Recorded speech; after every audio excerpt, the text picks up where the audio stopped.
ሄሎ ጤና ይስጥልኝ የተከበራችሁ ኢትዮጵያውያን፣ ይሄ በፓራዶክስ ኢትዮጵያ ተዘጋጅቶ የቀረበ ነው። በፓራዶክስ ኢትዮጵያ ከዚህ በፊት አንዳንድ መረጃዎችን ስንሰጣችሁ ቆይተናል። ከዚህ ጊዜ ጀምሮ በፓራዶክስ ኢትዮጵያ ስለ ኢትዮጵያ ኤሌክሽን ምርጫ፣ ስለ ምርጫ 2018 ዓመተ ምህረት ስለሚካሄደው ምርጫ ግንቦት 24 ላይ ነው የሚካሄደው። ስለሱ ምርጫ በሰፊው እንዘግባለን። ተከታተሉን፣ በሰፊው እንዘግባለን። ይሄ ምርጫ በሀገራችን እንደምታውቁት የፖለቲካ ወይ ሀገር የሚፈርስበት ነው ወይ ያለው የሚቀጥልበት ነው ወይ ያለው የሚቀጥልበት ወይ በምርጫ እንደ አፍሪካ እንደ ኢትዮጵያ አይደለም፣ እንደ አፍሪካ በአጠቃላይ በምርጫ አልበሰልንም። ምርጫ ተወዳድረን ሰላማዊ ምርጫ አድርገን የምርጫ ሐሳቡ ገብቶን ሁላችንም በኃላፊነት አያችሁ በኃላፊነት መርጠን ለዲሞክራሲ ገብቶን መሆን አለበት። ምርጫ ገብቶን ስትሰራው ነው። ካልገባህ ታጠፋለህ፣ ታፈርሳለህ። አፍሪካ ውስጥ እንደዛ ነው። ምርጫ ያደርጋሉ። አሁን ይላችሁ ለምሳሌ አሜሪካን ሀገር 200 ዓመት የምርጫ ፖለቲካ ነው የሚያካሂዱት። መንግስት እየተቀያየረ እስከዚህ ደርሰዋል። በልጽገው የዓለም የመጀመሪያዎቹ በኢኮኖሚ እነሱ ናቸው። ዛሬ ዓለምን የሚቆጣጠሩት እነሱ ናቸው። አሁን ቻይናና ሌሎች እስኪደርሱባቸው ድረስ እስቲል እስካሁን ግን አሜሪካ ነች የምትመራው። አውሮፓም እንደዛ ነው። አውሮፓም በሁለተኛው የዓለም ጦርነት ጊዜ ፈርሰዋል። ግን ከዛ ተነስተው ነው ዛሬ ዶሚናንት ናቸው በዓለም ላይ ግሎባሊ፣ በኢኮኖሚ በምንም አፍሪካንም ማንንም የሚረዱት እነሱ ናቸው። በሚሊተሪ የሰለጠኑት እነሱ ናቸው። ለምን? ዴሞክራሲያዊ ምርጫ ማካሄድ ስለቻሉ፣ ስለሰለጠኑ፣ ስለገባቸው። የጠላሁም ሰው ቢሆን ሰዎች ተወዳድረው ሰዎችን ነው የምትመርጠው። ግዑዝ ነገር አይደለም የምትመርጠው። እንደ ኢትዮጵያ አይደለም፣ እንደ አፍሪካ አይደለም። አፍሪካ ሀገር ዘርን ነው የምትመርጠው፣ ብሔርን ነው የምትመርጠው፣ ሃይማኖትን ነው የምትመርጠው። ያንተ የመረጥከው የሃይማኖት አንተ የምትከተለው ሃይማኖት የሚከተለው ሰውዬ እሱ ይመረጥና የዛኛው የባላንጣውን ማጥፋት ይጀምራል። ከዛ ሲቪል ዋር ውስጥ ገባለህ። ብሔርም እንደዛ ነው እየተደረገ ያለው። ስለዚህ ምርጫ ዋጋ የለውም አፍሪካ ውስጥ። ውሸት ነው። አይሰራም። በቃ ፈረንጆቹ ከጎን ሆነው ካላገዙ እንደነ ሶማሊላንድ ምናምን። አየው ሶማሊላንድ አገር አይደለችም፣ ሬጅም ነች። ዝም ብላ አውቶኖመስ ነች፣ ለጊዜው ራስ ገዝ ነገር ነች። ያው ከዋናው ሶማሌ ተገንጠላ ለብቻዋ ግን እውቅና ያላገኘች ሀገር ነች። ግን ምርጫዎች አካሂዳለች፣ መንግስታትን ቀያይራለች፣ መሪዎችን። ከጎን ግን ማን አለ? ሶማሊላንድ የእንትና ቅኝ ግዛት የነበረ ነው እንግሊዝ። አየው እንግሊዝ ደህና ስራ ሰርታ ሄዳለች እዛ። አሁንም አለች። ይኸውላችሁ እነ እንግሊዝ ምናምን ከጎን ሆነ እንደ ኬንያም ጋር አሉ። የእነ እንግሊዝ የቅኝ ገዢዎቹ የፎርመር ቅኝ ገዢዎቹ እጅ አለበት፣ አቴንሽን አለበት። ከጎን አሉ እነሱ በየሀገሩ። ስለዚህ እነሱ ይከታተሏቸዋል። ልክ እንደ ሞግዚት ልጅን ትምህርት ቤት አድርሰው ትመጣለህ። ከዛ እስከ ትምህርት ጨርሶ ሲመጣ ይዘው ወደ ቤት ትገባለህ። እንደዛ ነው አፍሪካ ውስጥ። ኢትዮጵያ ደግሞ በአጋጣሚ ሆኖ ቅኝ ግዛት አልተገዛችም። ማን ሞግዚት ይሆናል? ታየህ፣ ከጎን አሁን የሚመክራት የለም። ስለዚህ በቃ ዲሞክራሲ እያሉ ያብዳሉ፣ እርስ በርስ ይባላሉ። ዲሞክራሲ ሲባል ምርጫ መጣ ሲባል ኢትዮጵያ ውስጥ እኮ ሁከት መጣ፣ አገር ሊፈርስ ነው እኮ። በቃ እንደሌላው ሀገር በቃ የሆነ የተሻለ ነገር እንደዚህ ምናምን የምትለው ነገር አይደለም። ኖርማል ህይወት መሆኑን ረስተው አያውቁትም። ኖርማል ህይወት ነው። ስራን እየሰራህ ኑሮህን እየኖርክ ለሀገርህ እያመረትክ በሰላም እየኖርክ እየተጋገዝክ እየተረዳዳህ እየኖርክ ምርጫው ሲደርስ ደግሞ መርጠህ የተመረጠው ራሱ ከቀጠለ ይቀጥላል በዛው።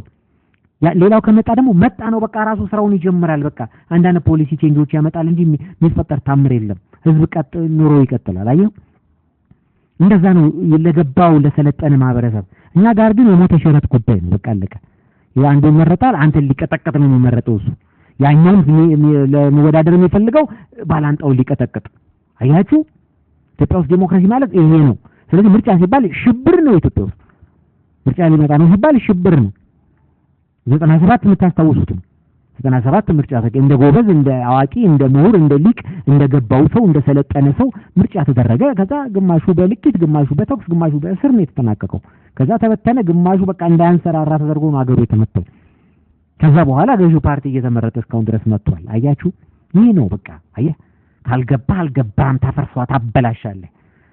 ጠጅ ለሚያውቁት ለአዋቂዎች መጫወቻ፣ ባለጌዎች መራገጫ እንደተባለው ማለት ነው። አዋቂዎቹ ትልልቅ ነገስታት ጥሩ ስራ ይሰሩበታል ድሮ ይማከሩበታል አሉ ብዙ ሳይጠጡ የማር ንጹህ ማር ሰውነት ምን ይሆናቸው አለቀ አዩ ኢትዮጵያ ውስጥ ያለው ግን አሁን ምርጫ መጣ ባይዘዌ የኢትዮጵያ ምርጫ ሁሉ ጊዜ ኢሌክሽን አይደለም ይሄንን መዝግቡልኝ ኢሌክሽን አይደለም ሴሌክሽን ነው ሴሌክሽን ኢሌክሽን አይደለም ኢትዮጵያ ኢሌክሽን አታካሂድም ሴሌክሽን ነው የምታካሂደው ሴሌክሽን ራሳቸው ይቀያየሩና ያመጡልሃል ያን ኢንዶርስ ታደርጋለህ አንተ አለቀ አሁን ገዢ ፓርቲ የራሱን ሰው አምጥቶልሃል ከዛ በኋላ አንተ ሴሌክት ታደርገዋለህ እንደውም እንትን ታደርጋለህ እንጂ ኢንዶርስ ነው አንተ የምታደርገው እነሱ ሴሌክት አድርገው ነው የሚያመጡልህ አለቀ አከተመ ዛትሴት ያ ነው ምርጫ የሚባለው ግን ለዛ እውነታዊ ሆኖ ሳለ ለምንድነው የምንባለው ለምንድነው የምንጨርሰው ለምንድነው ኢኮኖሚ የሚወድመው ለምንድነው ሰው የሚያልቀው ሰው የሚሞተው እንደገና ደግሞ ወደ ኋላ ለመሄድ እኮ ነው ሁላችሁ ምርጫ ገዢው ፓርቲ ተቀጠለ በትንሽ ጉዳት አገር ይቀጥላል ካልተመረጠ ደግሞ ብዙ ውድመት ይመጣል ሀብት ይወድማል ኢኮኖሚ ይደቃል ሰዎች ይሞታሉ ይሄን ምርጫ እኮ ሰው እንዳይሞት ነው ብዝበዛ እንዳይኖር ነው ጭቆና እንዳይኖር ነው አቢዩዝ እንዳይኖር ነው ሀብት እንዳይወድም ነው አዩ ምርጫ የሚባለው ነገር የመጣው ጦርነት እንዳይኖር ነው መጎሻሸም እንዳይኖር መተላለቅ እንዳይኖር መጨራረስ እንዳይኖር ነው ሀገር መምራት የሚችሉ ሰዎች ወደፊት መጥተው እንዲመሩ ነው አዩ የጫካ ፖለቲካ መሳሪያ ያዘ ወይንም ደግሞ ወታደር መፈንቅለ መንግስት አድርጎ ምንም የማያውቅ አምባገነን ስልጣኑ ይዞ የአራዊት ህግ እንዳያስፈጽም ነው አያችሁ ምርጫ ያስፈልገው ለዛ ነው ኢትዮጵያ ውስጥ ግን በቃ በተቃራኒ ነው ለመውደቅ ነው ሀገር ለማፍረስ ነው ተቃዋሚ የሚባሉት ሰዎች እኮ ሀገር ለማፍረስ ነው ምርጫ ለመንበረጥ አይደለም የሚመጡት እንዴት አድርገን አመጽ እንውጣለን እንዴት አድርገን እናመሰዋለን እንዴት አድርገን እናፈርሳለን ሲፈርስ ደግሞ ይፈርሳል አለቀ ሲፈርስ ይፈርሳል ሀገር ይፈርሳል ሀገር ሲፈርስ ሀገር ይበተናል አዩ ይሄንን እንዴ እኔኮ የኢትዮጵያ ውስጥ ያለ የማህበረሰብ አይኪው እኔ አይገባኝም እንደው ምረጡ ስትላቸው እኮ በምርጫው አይደለም አሁን የኢትዮጵያ ምርጫ ታውቃላችሁ አሁን ያለው ምርጫ 2018 አሁን ምርጫው ላይ ብዙ እንቅስቃሴ አታዩም ምርጫው ከተከናወነ በኋላና ወይ ገዢው ፓርቲ ቀጠለ ከተባለ 2 ወር 3 ወር 4 ወር በኋላ ነው ቀውጢ ሰልፍ የምታዩት አየ ምርጫው ላይ እንደማያሸንፉ ያውቁታል ስላልተዘጋጁ ህብረት ስለሌላቸው አንድነት ስለሌላቸው ተቃዋሚዎቹ ማለት ነው አንድነት ሊኖራቸው አይችልም ሊግባቡ አይችሉማ መጀመሪያ ደረጃ ህብረትም ሊፈጥሩ አይችሉም በምርጫ ተጣብቀው ሊመጡ ይችላሉ ገባህ ግን ህብረት የላቸውም አንድነት የላቸውም ተነጋግረው ያቁም ተግባብተው ያቁም ፖሊሲዎቻቸውን እንኳን ምን እንደሆኑ አያውቁም ገንጣዩና አዳዩ አንድ ላይ ነው ውል አስሮ የሚመጣው አየው ከዛ በኋላ ኢትዮጵያ እኮ ፈኒ ነው አሁን ችግሩ ምንድነው ምርጫ በመጣ ቁጥር ሁከት አለ ጥፋት አለ ውድመት አለ ልቂት አለ ይሄ አይቀርም እንኳን ኢትዮጵያ መላው አፍሪካ እንደዛ ነው ቀኝ ተገዙትም ጋር እንደዛ ነው እነሱ የተረጋጉ ቢሆንም የተረጋጋ ነገር ቢያስኬዱ ያው አፍሪካዊነታቸው አይለቃቸውም አልበሰልም ለዲሞክራሲ የኢትዮጵያ ማህበረሰብ ገና ነው 65% ያገሪቱ ዲሞክራሲ እንዲሰራ 65% ያገሪቱ ህዝብ የሰለጠነ የተማረ ያወቀ በቃ ክፉና ደጉ መለየት የሚችል የነቃ ማህበረሰብ መሆን አለበት 65% ኢትዮጵያ ውስጥ ግን 5% አይሞላም የቀረው ብሎ በደመነፍስ የሚመራ ነው አዝማሪ ተከትሎ ዘፋኝ ተከትሎ ጋዜጠኛ ተከትሎ ምን ሆልል ነው አፍርስ ስትለው በቃ የብሔሩ አንድ ለፍላፊ ካገኘ እሱን ይከተላል እሱ አፍርስ ሲል ያፈርሳል አምስት ሲል ያመጣል በቃ ከዛ ትልልቅ የሚመጣው በዛ ነው አይገባቸውም አያውቁም እና አሁን 2018 ምርጫ ግንቦት 24 ላይ ለሚካሄደው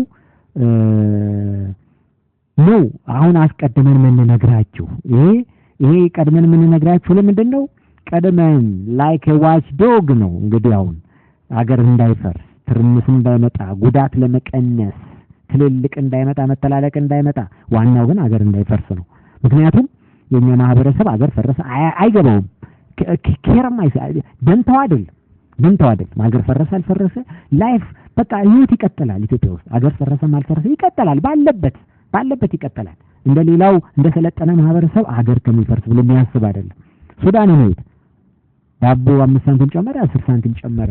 እኛ እኮ ዳቦ አይደለ 5 ሳንቲም አይደለም 3000 እጥፍ ነው የጨመረው። ድሮ በ15 ሳንቲም የምንገዛውን ዳቦ ዛሬ 15 ብር እየገዛ ነው።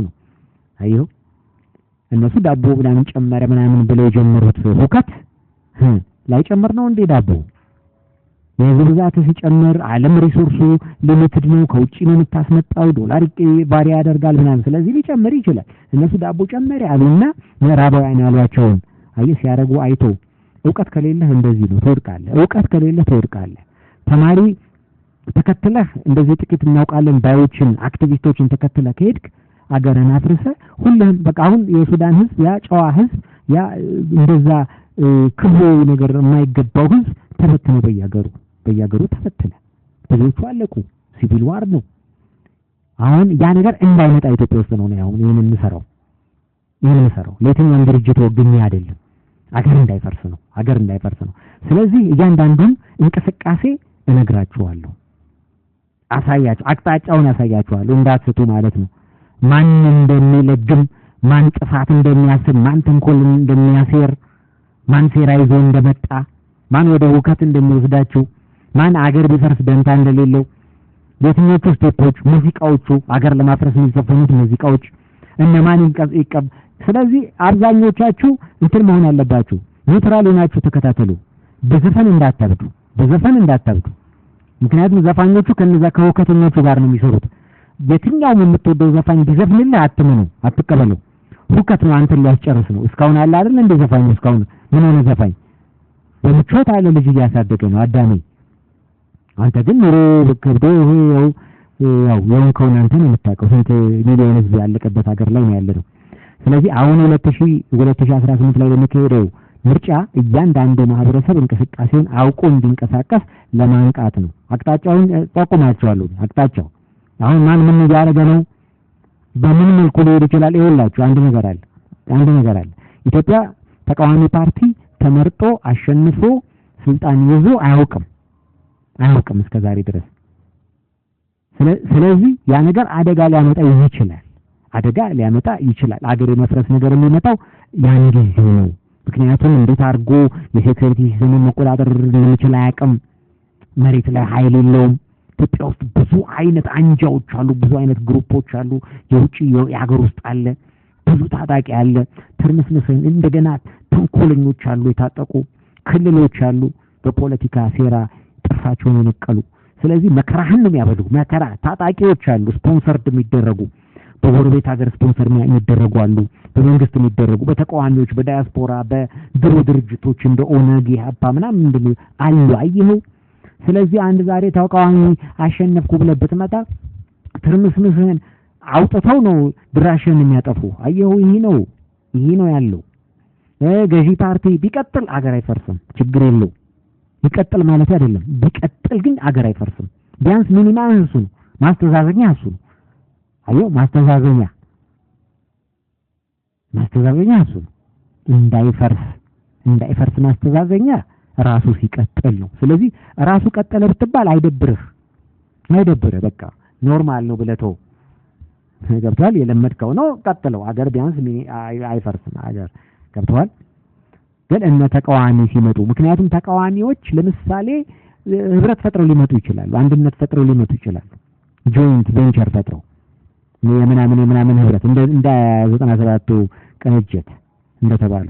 ከዛ በኋላ ግን እርስ በርሳቸው ሳይገባቡ እርስ በርሳቸው ሲባሉ ገና ምርጫው ሳይደርስ ገና ውጤት ሳይሰሙት ተከፋፍለው ቁጭ አሉ። እርስ በርስ መጨረሻቸው ህዝብን አስጨርሰው አዲስ አበባን ሳይወስዱ ያሸነፉበትን በንጹህ ያሸነፉበት ነበር አዲስ አበባ። እሱንም ሳይወስዱ ተበታትነው እስር ቤት ነው መጨረሻቸው የሆነው ብዙ ሰው አስፈጅተው። ያን ጊዜ ደግሞ ማዕከላዊ መንግስት ጠንካራ ስለነበረ አገር የመፍረስ ነገር አልነበረውም። በቃ እሱ አድቫንቴጅ ነው። ይሄ ያለው ሲቀጥል አይፈርስም ያልኳችሁ እሱ ነው። ተቃዋሚዎቹ ግን አልፈው እነሱ ስልጣን ይዘው ቢሆን ኖሮና ለቆብላቸው ቢሆን ኖሮ እነሱ ራሳቸው የለቀቁትላቸው ራሳቸው አያስቀምጧቸውም ነበር። እነሱም ግን ገና ስልጣን እንኳን ሳይይዙ ፍርስርሳቸው ወጥቷል። አያችሁ። ስለዚህ ህብረታቸው አስቀድሞ የተጠናከረ እስካልሆነ ድረስ ዋጋ የለውም። በማስቲካ በማስቲክ ተጣብቀህ መጥተህ አገር ልትመራ አትችልም። አገር ቀላል ነገር አይደለም። ዩክሬንን ይወት በዲሞክራሲ የተመረጠ መንግስት ፈርሶ ነው የሁሉ ትርምስ ውስጥ ገብተው አገር ወደመ፣ ፕራክቲካሊ ወደመ። ብዙ አገሮች በዲሞክራሲያዊ ምርጫ አካሂደው ወድመዋል፣ ፈርሰዋል። አንዳንድ ጊዜ ዲሞክራሲ ምርጫ ስላደረክ እስሙ ዘይዳል ማለት አይደለም። የውጭ ኢንተረስት አለ፣ የግብጾች ኢንተረስት አለ፣ የአረቦች ኢንተረስት አለ፣ የተለያየ ኃይል አለ፣ የምዕራባውያን አሉ። አየው እነሱ ይገባሉ። እነሱ የሚገቡት ደግሞ ምንድነው አንድ ሰው ሁለት ሰው ሶስት ሰው ይዘው ነው በየፓርቲው ውስጥ። አየህ ኢቭን ገዢው ፓርቲ ውስጥ ሁላ ኢቭን ወታደሩ ውስጥ ሁላ አሏቸው ኤጀንቶች፣ እነሱን የሚያንቀሳቅሱት። ስለዚህ አንተ አታውቀውም፣ የያንዳንዱ ነው እንዴት አድርገው እንደሚንቀሳቀስ አታውቀውም። በዚህ ዝግጅት ገና ነው አልተጀመረም። ብዙ አልላችሁም። አሁን አንድ ነገር ልላችሁ ነው በዚህ ዝግጅት የምፈልገው። እንግዲህ በ2008 በተካሄደ አብዮት 2010 ላይ ለውጥ መጥቷል። የብልጽግና መንግስት ተመስርቷል። ብልጽግና መንግስት ሲመጣ ብዙ አክተሮች ነበሩ። ብዙ አክተሮች የተሸለሙ የተወደሱ ምናምን ብዙ ግለሰቦች አሉ፣ ከአርቲስቶች ብዙዎች አሉ፣ ብዙ ስራ ሲሰሩ የነበሩ በኋላም ያው የሚገባቸውን ጥቅም አግኝተዋል። ብዙዎቹ ጥቅም አግኝተዋል፣ ግማሾቹ ተመስግነዋል፣ ግማሾቹ ሹመትም ያገኙ አሉ፣ ባለስልጣናትም አሉ። አሁን በኢትዮጵያ መንግስት ውስጥ የገቡ ቁጭ አሉ፣ አያችሁ አሉ፣ የዛ የለውጥ ተካፋይ የነበሩ። ከሚዲያዎችም ደግሞ ብዙዎች ነበሩ። እሱን ተከትለው ለውጡን ተከትለው የተወደሱና በጣም በቃ የተከበሩ ትልቅ የሆኑም ትልቅ የተሰኙም ነበሩ እና አሁን ደግሞ 2018 ምርጫ ሲመጣ እነዚህ አካላት እንዳሉ ይቀጥላሉ በድጋፋቸው ወይስ እንደገና ይገለበጣሉ ብለን ደግሞ ስናየው አሁን እሱን ልነግራችሁ ነው። አሁን ለምሳሌ አንድ ሚዲያ ነግራችኋለሁ። ሸገር 102.1 ሸገር 102.1 የ2010 ለውጥ እንዲመጣ ከፍተኛ ሚና የተጫወተ የመገናኛ ብዙሃን ነው። ከፍተኛ ሚና ላለፉት 20 ዓመታት ከለውጡ በፊት 15 ዓመታት ለለውጥ ሂደት መደላድል እየሰራ የመጣ በህግ ዙሪያ በምን ዙሪያ በዲሞክራሲ ዙሪያ በመናም እየሰበከ ስለ ለውጡ እያለማመደ በኋላ ላይ የለውጥ ኃይል ሆነ ያገኘናቸውን ሰዎች አስቀድሞ እያጀገነ እነሱ መንገድ እንዲጠርጉ እየሰበከ የመጣ የሚዲያ ነው። ስለዚህ ለዚህ ለውጥ መምጣት ለብልጽግና መምጣት ከፍተኛ ሚና ተጫውቷል፣ ተወድሷልም፣ ተመስግኗልም፣ ሽልማቶችንም አግኝቷል፣ ተከብሮበታል። አለቀ። ፋክቱ ይሄ ነው። አሁን ደግሞ ምን እንደተገኘ አይታወቅም። እንግዲህ አሁን ደግሞ እንደገና ተቃዋሚ ሆኗል። ልክ 2007 8 9 ላይ በጸረ መንግስት የሆነ እንቅስቃሴ ሲያካሄድ እንደነበረ ሁሉ አሁንም ጸረ መንግስት እንቅስቃሴ ጀምሯል። ጸረ መንግስት እንቅስቃሴ የፕሮፓጋንዳ ስራውን ጀምሯል በአደገኛ ሁኔታ። ሚዲያ ኖርማሊ ይወላችሁ አድምጡ፣ የሚመለከታችሁ በሙሉ አድምጡ። ሚዲያ ኒውትራል ነው መሆን ያለበት፣ አለበለዚያ ዝም ማለት ነው ያለበት። አለቀ። የፖለቲካ ድርጅት አይደለም ሚዲያ፣ ገለልተኛ ኃይል ነው። የህዝብ ሚዲያ ነው። የህዝብ ሚዲያ ይዘ ፕሮፓጋንዳ አትነፋም በምንም አይነት መልኩ ማለት ነው። በዘፈንም በለው በምንም በለው በግጥምም በለው በምንም በለው በማናቸውም። አሁን እነዚህ ሚዲያዎች አሁን ተቃዋሚ ግንባር እንትን ሆነዋል፣ ልሳን ሆነዋል። የተቃዋሚ ልሳን አይቻልም ነው። አለቀ።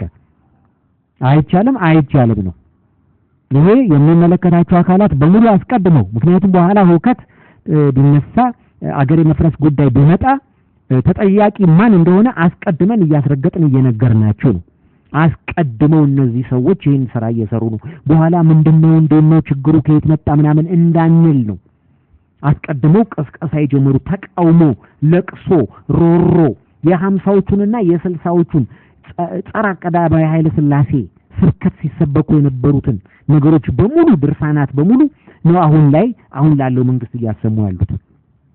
ከ53 እስከ 66 የተካሄደውን አብዮት ሲካሄድ የኖረውን አብዮት ይኸውላችሁ በ53 ዓመተ ምህረት የመፈንቅለ መንግስት ሙከራ አካሄደው ነበር ጥቂት ካድሬዎች።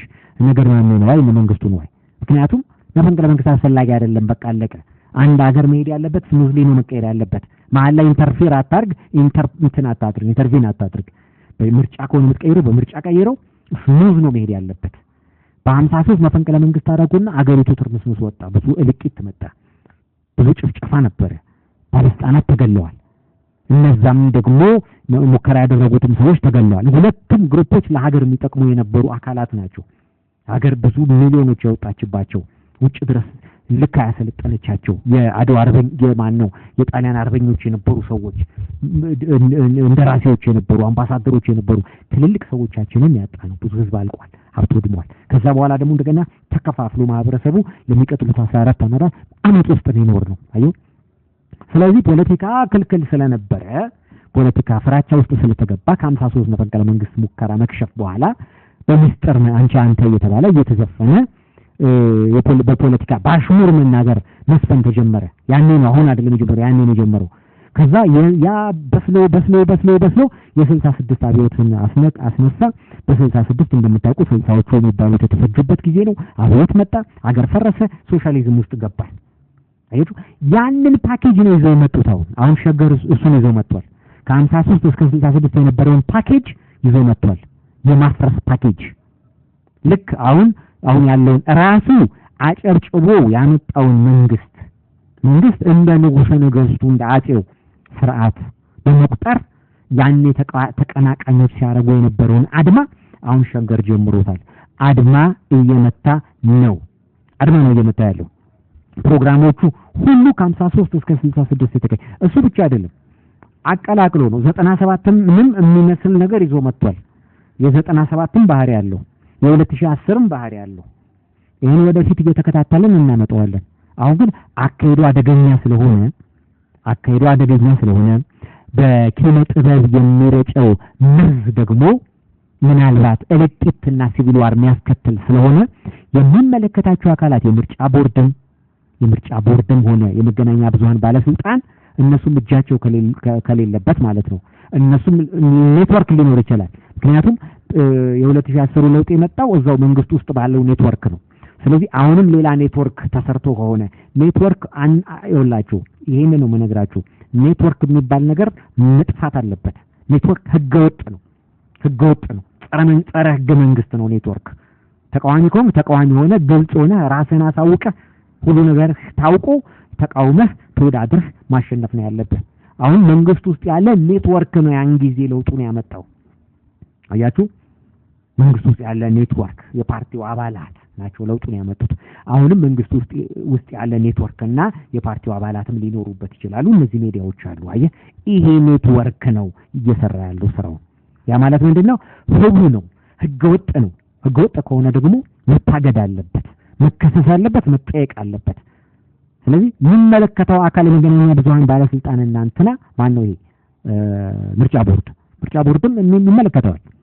በሙዚቃ መቀስቀስ ይቻላል ወይ? በሚዲያ መቀስቀስ ይቻላል ወይ? አየው፣ እነዚህ በኋላ በሚፈቀድላቸው የአየር ሰዓት ሲፈቀድላቸው ተቃዋሚዎች የራሳቸውን ዘፈን ማሰማት ይችላሉ፣ የፈለጋቸውን ራሳቸውን የሚያደንቅ። አየው፣ ግን ኖርማል ሚዲያ የህዝብ ሚዲያ ይዘህ የተቃውሞ ፖለቲካ መስፈን ግን አትችልም። ማሰራጨት መልእክት አትችልም። እነዚህ የኪነ ጥበብ ስራዎች መታገድ አለባቸው። ይሄ ባለስልጣኑ እስከዛ ድረስ እንገፋለን። አክቹአሊ እስከዛ ድረስ ጉዳዩን እንወስደዋለን። እነሱም ተጠያቂ መሆን ካለባቸው የሚጠየቁበትን ሁኔታ እንሰራለን። እንደ ፓራዶክስ ኢትዮጵያ እንደ በዋዛ አንፋታቸው የትኛውንም ኃይል። አሁን 2018 ምርጫ ስርዓት ያለው ምርጫ እንዲከናወን ነው የምንፈልገው። ስርዓት ያለው ምርጫ አንዳችን ኮሽታ እንዳይኖረው ነው የምንፈልገው። ኪነ ጥበብ ማደብ አለበት። እነሱንም እናጋልጣለን። አስቀድመን ነው የምናጋልጠው።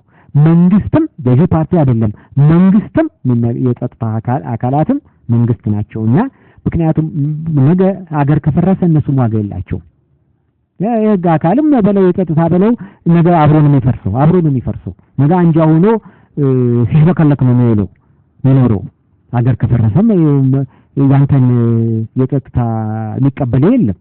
ስለዚህ እነሱም ቢሆን አስቀድመው ህግና ስርዓት ማስከበር አለባቸው። ገለልተኛ ሆኖ በሚዲያ የሚያስጨውቱትን በሞንታርቦ የሚያስጨውቱትን ሚዲያ ውስጥ ያሉትን የቅስቀሳ እንቅስቃሴዎች በሙሉ መቆጣጠር ይኖርባቸዋል። ስለዚህ አሁን ሸገር ፊሽካውን ነፍቶታል። ነፍቶታል። በተለያየ መንገድ እየጠቆምነው ነው ያለነው። ነገር ግን ገፍቶበታል። በግልጽ ነው የጀመረው ጨዋታውን እና ህገወጥነቱን በግልጽ ጀምሮታል። የሚመለከታቸው አካላት ይከታተሉት እያንዳንዱን ፕሮግራም ሞተለት ብቻ አይደለም አክቹአሊ ሌሎችም ኢትዮ ኤፍኤምን ብትመለከቷቸው ጥሩ ነው 90.7 አዋሽም እንደዚሁ አንዳንድ ጊዜ የምናያቸው ምልክቶች አሉ 94.3 የምናያቸው ምልክቶች ስለዚህ የመገናኛ ብዙሃን የህዝብ ሚዲያዎች ናቸው እንጂ ሁከትና እልቂት መፈልፈያ አሸባሪዎች የሽብር እንቅስቃሴ ደቀ መዝሙር ወይም ደግሞ ፊት አውራሪ እንደሆኑ አንፈቅድም የመታወቅ አለበት ወደፊት የምንሰራቸው ብዙ ስራዎች ይኖራሉ አሁን ባለው ሁኔታ አሁን እንግዲህ ታህሳስ መነሻው ነው መጀመሪያው ነው ታህሳስ ወር መጀመሪያው አካባቢ ነው ይሄን ዝግጅት እያሰራጨን ያለነው እንግዲህ ታህሳስ ጥር የካቲት መጋቢት ሚያዝያ ግንቦት ሰኔ 7 ወር 7 ወር ነው ያለው የወሩ ስለዚህ ለሚቀጥለው 6 ወር አሁን ማህበረሰቡን ኢነርጃይዝ ያደርጉት ነው ማይንድ ኮንትሮል ኮንዲሽን ያደረጉት ነው ለብጥብጥ ለውከት ስለዚህ በኋላ ላይ የ97ም አይነት ጉዳይ ይምጣ የ1966ም አይነት ጉዳይ ይምጣ የ2010ም አይነት ጉዳይ ይምጣ አጥፊ ናቸው ሶስቱም አጥፊ ናቸው በዲሞክራሲያዊ መንገድ ተቃዋሚዎች ይወዳደሩ ያሸነፉትን ወንበር ይዘው ፒስፉሊ ስራቸውን ይቀጥላሉ ወይም ደግሞ ካሸነፉ ደግሞ ገዢ ፓርቲ ተቃዋሚ ሆኖ እዛው ፓርቲ ውስጥ አለ ፓርላማ ውስጥ አለ ይቀጥላል ላይፍ ዊል ጎ ኦን ያን ጊዜ እንዴት እንደሚስተካከል እንደገና እንደ አዲስ እናያለን ከቻሉበት ስለማይችሉበት ብዙ ትርምስ መምጣቱም አይቀርም ግን ገዢ ፓርቲ ደግሞ ካሸነፈ ስሙዝሊ ይሄዳል ስለዚህ አሁን እነሱ ሊያረጉ የሚችሉት ደግሞ ምንድነው እንደማይመረጡ ያውቁታል እንደማይመረጡ ኦርጋናይዝድ አይደሉም አልሰሩም እስካሁን ድረስ ምንም ስራ አልሰሩም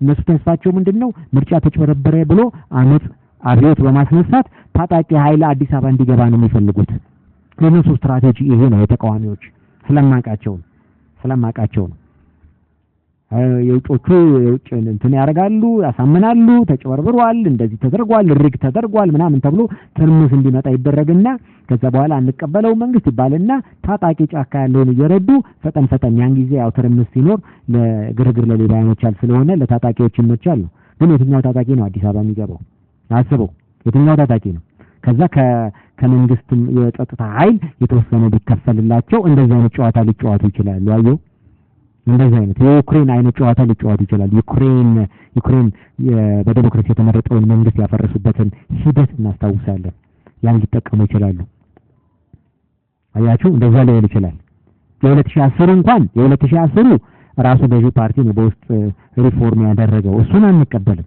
የውስጥ ሪፎርም አንቀበልም ቶታሊ አንቀበልም በውስጥ ሪፎርም አድርጌ ምናምን እንደዚህ ሌላ ሰው መታየት የለበትም ገዢ ፓርቲ አሁን ብልጽግና መደመር የሚባል ነገር አለ እሱ መንግስት ነው አለቀ ከዛ በኋላ በራሱ በጫና ሪፎርም አንቀበልም ብልጽግና ራስህ መገራት ይኖርባል መሪ እሱ ነው አለቀ እስከሚቀጥለው ጊዜ ከዛ በኋላ ከተመረጠ በኋላ እንደገና ምክንያቱም ጊዜው አሁን ኤክስፓየር አድርጓል አሁን ሪፎርም ልታረጋ አትችልም ግን ከሱ የተሻለ ሰው ልታመጡ አትችልም ለሀገር የሚጠቅመው ከሱ የተሻለ ማኔጅ ማድረግ የሚችል ሊድ ማድረግ የሚችል መሪ አለ ብልጽግና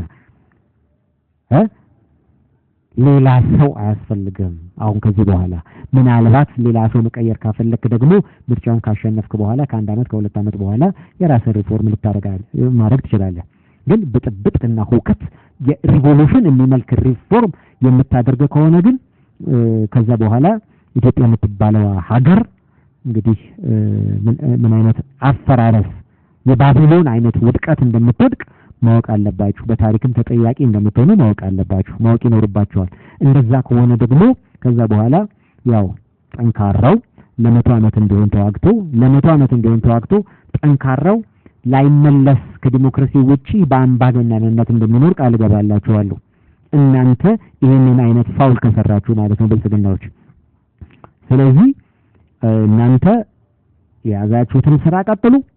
በሂደት የራሳችሁን ሪፎርም ታደርጋላችሁ ወደፊት። አሁን ግን በያዛችሁ ያላችሁበት ቁመና ጥሩ ነው፣ ለሀገሪቱ ጥሩ ነው። አሁን ያላችሁበት ቁመና አለቀ። በተቃዋሚ ሳይድ ግን አገር ለማፍረስ የሚደረግ እንቅስቃሴ በሙሉ የናንተ በቀላሉ የሚታይ አይደለም። ምክንያቱም አገር ያፈርሳል። የናንተ የብልጽግናው ችግር የለም፣ አገር አያፈርስም እሱ ምንም ነገር። ምክንያቱም መሪ ነዋ፣ አገር እያስተዳደረ ነው። ተመሩት ባያጭበረብርም ለነገሩ አሁን ቃል ገብቷል መንግስት ራሱ ስሙዝሊ ነፃ ዲሞክራሲያዊ ምርጫ እንደሚያደርግ። አሁን ችግሩ የመንግስት አይደለም፣ ህዝቡ መንግስትን ሊመርጥ ይችላል። ምክንያቱም አገር እንዲፈርስ ስለማይፈልግ ነው የኢትዮጵያ ማህበረሰብ ሁልጊዜ መንግስትን እየሄደ የሚመርጠው። ገዢ ፓርቲ አድቫንቴጅ አለው፣ ይሄ የታወቀ ነው፣ አድቫንቴጅ አለው። ስለዚህ ሶስት ብመረጥ እንዳይገርማችሁ ልላችሁ ነው። ምክንያቱም ብዙዎች ሴቶች፣ እናቶች ይፈራሉ። አገር እንዳይፈርስ ከሚፈርስ ያ የምናውቀው ከማያውቁት መንፈስ ቅዱስ የሚያውቁት የለመዱት ሰይጣን ይሻላል ይባላል። ስለዚህ ይሄኛው ይሻላል ቢያንስ ትንሽ ምልክት አይተናል ብለው ሊመርጡት ይችላሉ። ስለዚህ እንዳይገርማችሁ እሱ ተጭበረበረ ብለህ ግን ሰልፍ እንዳትወጣ፣ ተጭበረበረ ብለህ ግን አመጽ እንዳትቀሰቅስ። አየው፣ ምክንያቱም የፖሲቢሊቲ እንዳለ አውቀህ እስካሁን ድረስ በጣም የሚገርማችሁ ከተቃዋሚዎች አንዳች እንቅስቃሴ እያደረገ ያለ ኃይል የለም እስካሁን ድረስ የትኛውም ድርጅት። ኦፌኮ ተውት፣ ድራሹ ጠፍቷል። እሱ ነበረ ሁልጊዜ በምርጫ ሰሞን አንዴ ይወዳደራለሁ፣ አንዴ አልወዳደርም፣ አንዴ አምጣለሁ፣ አንዴ ምን እያለ ያዘል ቀጠን ሲል ነበር። ኦፌኮ ነው አሁን የለም፣ ድምጽ የለው። ምን አስበው ነው መወዳደሩ አይቀርም፣ ግን ምን አስበው ነው? አያችሁ፣ እነ ያድ የሚባሉ ድርጅቶች ነበሩ፣ ህብረት የሚባሉ ነገሮች ነበሩ። አሁን እናት ፓርቲ የሚባል አለ፣ እሱ አለ አክቲቭ ነው። ግን እናት ፓርቲ መንግስት ይሆናል ብዬ አላስብም። እናት ፓርቲ እናት ጓዳ ኪችን ምናልባት ኪችን አካባቢ የሚሰራ ስራ ካለ አናውቅ። ፖለቲካ ነው። እናት ብለህ ፓርቲ ልትሆን አትችልም፣ መሪ ልትሆን አትችልም። ከባድ ጊዜ ቢመጣ አደገኛ ጊዜ ግን ጥሩ ፓርላማ ሪፕሬዘንቴሽን ውስጥ ጥሩ ወንበር ይዞ ፖዚቲቭ ስራ መስራት ይችላል። ይሄ ጥሩ አካሄድ ነው። ህብረት እንፈጥራለን ካላችሁም ትችላላችሁ። ግን ህብረታችሁ ሌባ ሲሰርቅ እንዳይሆን። አየህ፣ ህብረት መጀመሪያ አንድ አይነት መሆን አለበት። ኢህአፓና ህብረት አንድ ላይ ኢህአፓና መያድ እናት በቅርቡ የሆነ አንድነት ለመስራት ምናምን ሲባል ነበር። ኢህአፓ ሌላ ነው፣ መያድ ሌላ ነው። ኢህአፓ ማለት ኢህአፓ ነው በ60ዎቹ ያኔ ፊውዳል እያለ የድሮ ባለውለታዎችን ሲያስጨፈጭፍ የነበረ ነው። ይሄ ደግሞ መያድ ደግሞ እነሱን ተከትሎ ተፈጠረ። ጠላቶች ናቸው ኢህአፓና መያድ። እነሱ ህብረት ፈጠሩ ማለት አገር ይፈርሳል። ስለዚህ እነሱ ህብረት የፈጠሩ ጊዜ እርምህን አውጣ፣ የኢትዮጵያ ማህበረሰብ በተቃዋሚዎች ላይ እርምህን አውጣ። አሁን ዞሮ ይሄ አይደለም ፕሮግራማችን። የዚህ ዝግጅት ዋና ዓላማ የተቀነሱ አሉ ድሮ ተደምረው ብዙ ውጤት ያመጡ፣ አሁን ደግሞ የተቀነሱ ኦፊሻሊ በአደባባይ የተቀነሱ ከመቀነስም አልፎ ደግሞ ወደ ማካፈል ደረጃ የደረሱ ወደ ማፍረስ ደረጃ ወደ ማጣራት ደረጃ የደረሱ የሸገር ሚዲያንና አንዳንድ ሚዲያዎችን ለማጋለጥ ነው። ቢጫ መብራት አብርቷል። አሁን ቢጫ መብራት፣ ቀይ መብራት አልበራም፣ ቢጫ መብራት ገና 6 ወር ስለሚቀር ማለት ነው። ስለዚህ የሚመለከታችሁ አካላት የብልጽግና ሰዎችም ጉዳዩን ተከታተሉት። ምክንያቱም ዞሮ እናንተንም ይመለከታችኋል። እኛ እንደ ህዝብ እናጋልጣለን።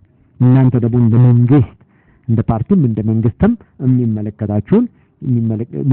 የሚጠበቅባችሁን ስራ እንድትሰሩ ለማሳሰብ ነው። ይሄ በፓራዶክስ ኢትዮጵያ ተዘጋጅቷል። ይሄ ዝግጅት ፓራዶክስ ኢትዮጵያ ለሚቀጥሉት 6-7 ወራት አክቲቭሊ ስለ ምርጫ በየጊዜው ዝግጅቶችን ይሰራል። ተከታተሉን፣ ኮሜንት ታደርጉልናላችሁ በዚህ በፓራዶክስ ኢትዮጵያ ዩቲዩብ ቻናል ላይ። እናመሰግናለን። ፓራዶክስ ኢትዮጵያ 2018 ታህሳስ 5-6 ታንኪዩ ቻው።